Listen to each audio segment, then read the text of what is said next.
মঙ্গলবার Falakata town block Trinamool কংগ্রেসের ডাকে ফালাকাটা স্টেশন চত্বরে দিনভর অবস্থান বিক্ষোভ কর্মসূচি পালন করা হলো। ফালাকাটা স্টেশন সংলগ্ন বিভিন্ন ব্যবসায়ীদের উচ্ছেদ করা যাবে না, স্টেশন সংলগ্ন বিভিন্ন রাস্তায় অবিলম্বে পথবাতি লাগাতে হবে। ফালাকাটা স্টেশনে দক্ষিণ ভারতগামী যে কোনো একটি ট্রেনের স্টপেজের ব্যবস্থা করতে হবে। ফালাকাটা রেলওয়ে স্টেশনের অসমাপ্ত কাজ দ্রুততার সাথে সম্পূর্ণ করতে হবে সহ আরও বেশ কয়েকটি দাবি, অর্থাৎ সেই দাবি নিয়ে কিন্তু এদিন অবস্থান কর্মসূচিতে বসেন তারা। আর দাবি পূরণ না হলে বৃহত্তর আন্দোলনে নামারও হুঁশিয়ারি দেন তৃণমূল কংগ্রেসের ফালাকাটা টাউন ব্লক সভাপতি শুভব্রত দেব।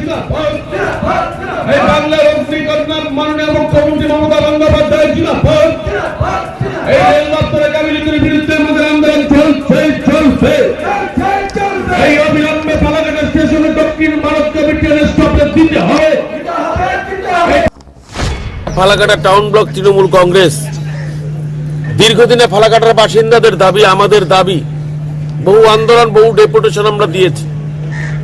ফালাকাটা শহর থেকে স্টেশনে আসার বিভিন্ন রাস্তা কঙ্কালসারে পরিণত হয়েছে।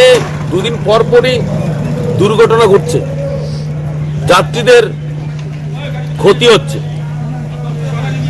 এছাড়াও আপনারা দেখবেন সন্ধ্যার হওয়ার পরে বিভিন্ন রাস্তা পথবাতি নেই। আমাদের দাবি রেল দপ্তর সেই রাস্তাগুলো পুনর্নির্মাণ করুক, অথবা আমাদের পৌরসভাকে সেই নির্মাণ করবার জন্য অনুমতি দেওয়া হোক।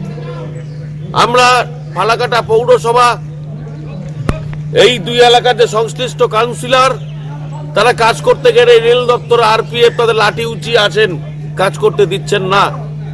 অবিলম্বে রাস্তাগুলো সারাইয়ের দাবিতে এবং পথবাতির দাবিতে। এছাড়া ফালাকাটার বাসিন্দার আবেগ, দক্ষিণ ভারতগামী একটা ট্রেন দীর্ঘদিনের আন্দোলন, তারা কর্ণপাত করছেন না একটা ট্রেনের স্টপেজের দাবিতে।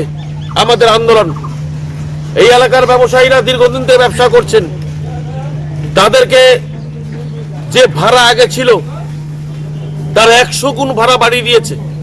লক্ষ লক্ষ টাকা আদায় করবার একটা চক্রান্ত রেলের, বিজেপি সরকারের এই দোকানগুলোকে উচ্ছেদ করবার একটা চক্রান্ত।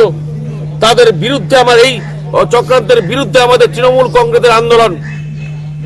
আমরা আজকে অবস্থানে সামিল হয়েছি। আমরা এই অবস্থানের পরেও যদি কাজ না হয়, আমরা ফালাকাটা টাউন ব্লক তৃণমূল কংগ্রেস বৃহত্তর আন্দোলনে যেতে বাধ্য হব।